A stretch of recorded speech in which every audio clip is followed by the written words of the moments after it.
SIT నోటీసులు పంపుతుండే ఇక ప్రేమలేఖలు భయపడతామనుకుంటున్నావా? నువ్వు ఎన్ని నోటీసులు ఇచ్చినా బిడ్డ నిన్ను ప్రశ్నిస్తూనే ఉంటాం. మహాలక్ష్మి ఇచ్చేదాకా అడుగుతాం, రైతు రుణమాఫీ అడిగేదాకా అడుగుతాం, నువ్వు అవ్వాతాతలకు 4000 ఇచ్చేదాకా అడుగుతాం, నువ్వు తులం బంగారం ఇచ్చేదాకా అడుగుతూనే ఉంటాం.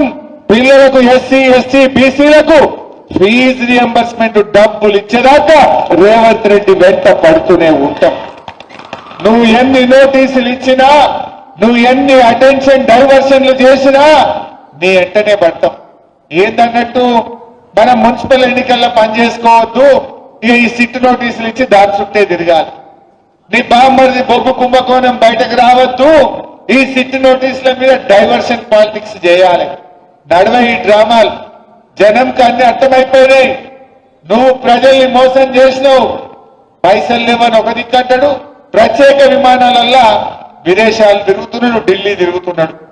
ఈయన ఫుట్బాల్ ఆడడానికి స్టేడియంలు కట్టుకుంటున్నాడు, ఈయన ఫుట్బాల్ ఆడడానికి సింగరేణి నుంచి 10 కోట్ల రూపాయలు తెచ్చుకొని ఈయన ఫుట్బాల్ షోకులు నెరవేర్చుకుంటుండు. మన 100 కోట్లు ఖర్చు పెట్టిండు ఫుట్బాల్ మీద. 100 కోట్లతో 10 స్కూళ్లు కట్టకపోదుమా?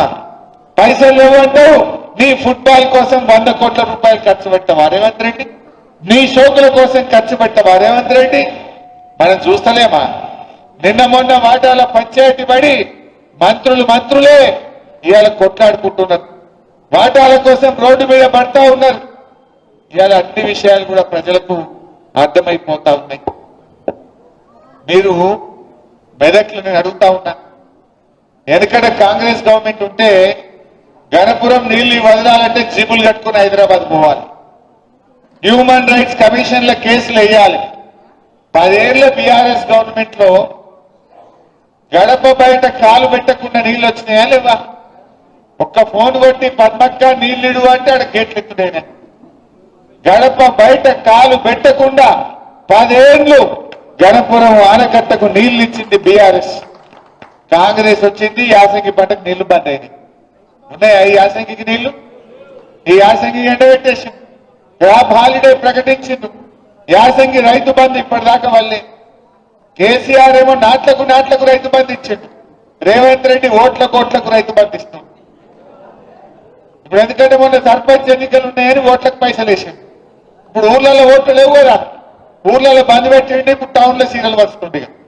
ఆయనకే తెలివి ఉందనుకుంటుండు. ప్రజలు నీకంటే తెలివైన వాళ్ళు రేవంత్ రెడ్డి, తెలివి నీకే లేదు, ప్రజలకు నీకంటే తెలివితేటలు ఎక్కువ ఉన్నాయి.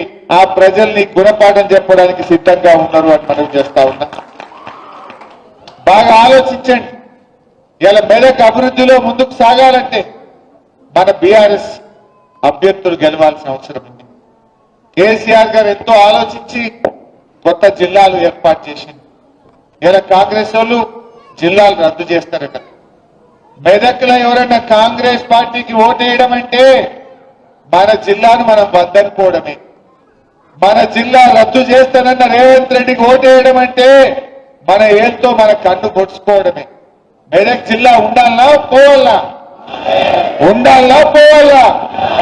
ఉండాలంటే కారు కోటేయాలి, కాంగ్రెస్ చిత్తుగా ఓడగొట్టాలి. అప్పుడు మన జిల్లాల తెరువు రాడు. మన జిల్లా తెరువు రేవంత్ రావద్దంటే, రేవంత్ జ్ఞానోదయం కావాలంటే కాంగ్రెస్ పార్టీని ఓడించాలని చెప్పి నేను మెదక్ ప్రజలందరికీ కూడా ఈ సందర్భంగా పిలుపునిస్తా ఉన్నా. మెదక్ అయినా, నర్సాపూర్ అయినా, రామాయణపేట అయినా, తూప్రాన్ అయినా 4 మున్సిపాలిటీలు గులాబీ జెండా ఎగిరి తీరాలని చెప్పి కూడా నేను ఈ సందర్భంగా పిలుపునిస్తా ఉన్నా. నాకు నమ్మకం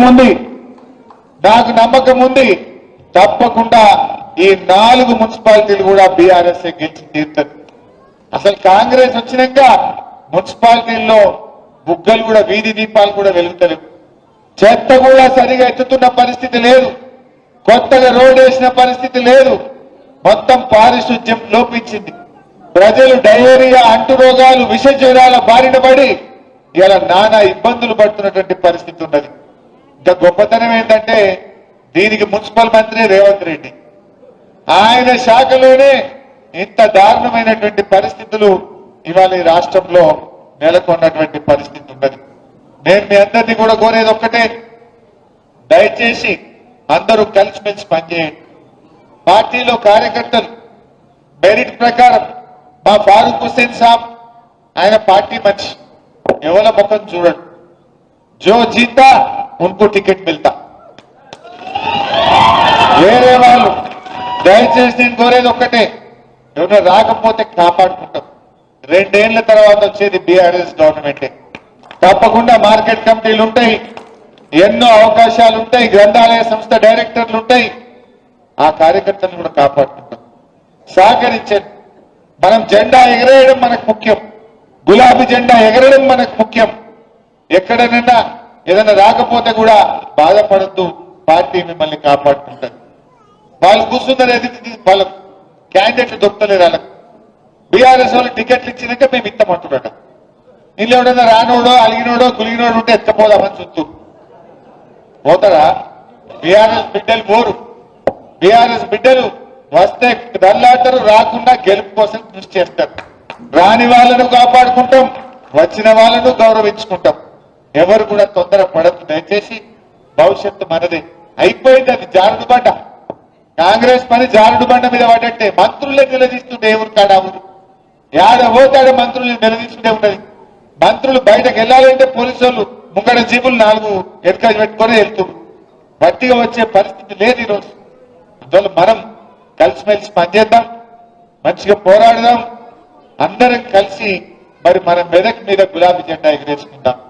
ముఖ్యంగా సురేందర్ గౌడ్ గారు నాతో ఒక్కటే మాట అన్నాడు, అన్న మెదక్ జిల్లా, మెదక్ కిల్లా మీద గులాబీ జెండా ఎగిరేయడం కోసమే నేను బీఆర్ఎస్ లోకి వస్తున్నా. మా జగపతి అన్న, మా మల్లికార్జున్ గౌడ్, కృష్ణారెడ్డి, సురేందర్ గౌడ్, ప్రభురెడ్డి, ఆంజనేయులు, మా సీనియర్ నాయకుడు, వీళ్ళందరూ కలిసి మెదక్లో బయలునాక ఇంకోడు ఎదురుగా మిగులుతాడా? ఇంత మంచి నాయకులు, అనుభవం ఉన్న వాళ్ళు, ఇంత మంచి పేరున్న వాళ్ళు ఒక్క బీఆర్ఎస్ కున్నారు తప్ప ఇంకో పార్టీలో ఉన్నారా? మనోళ్ళు చాలా మంచి ధైర్యవంతులు. బాగా చేయండి, మంచిగా ప్రజలకు అందుబాటులో ఉంటూ మన బీఆర్ఎస్ పార్టీ చేసిన పనులను వివరించండి. కాంగ్రెస్ మోసాలను మీ ఫోన్లలో చూపియండి. బాకీ కార్డులు పంచండి. ప్రజలను మరి ఎక్కడికక్కడ కాంగ్రెస్ నాయకులను నిలదీసే విధంగా, ప్రశ్నించే విధంగా ప్రజలను చైతన్యవంతం చేయాలని చెప్పి ఈ సందర్భంగా నేను మీ అందరినీ కూడా కోరుకుంటూ, మరి పార్టీలో చేరడానికి వచ్చిన మిత్రులందరినీ పేరు పేరున స్వాగతం తెలియజేస్తూ జై తెలంగాణ.